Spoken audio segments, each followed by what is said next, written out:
இன்று நடைபெற்றுக் கொண்டிருக்கின்ற சட்டமன்ற பொதுத் தேர்தலை ஒட்டி அனைத்து மக்களும் பொதுமக்களும்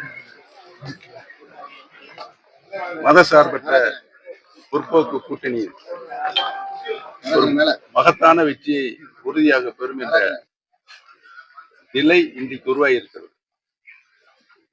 கடந்த 5 ஆண்டு காலம் ஒரு சிறப்பான ஆட்சியை நாட்டு மக்களுக்கு மாண்புமிகு முதலமைச்சரை அவர்கள் தந்ததின் அடிப்படையில் அனைத்து மக்களும் மீண்டும்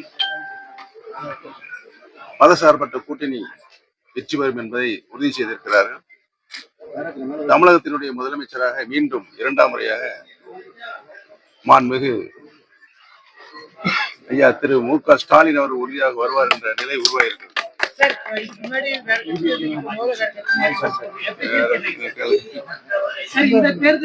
நீ கேட்ட பதில் சொல்லிட்டேன்.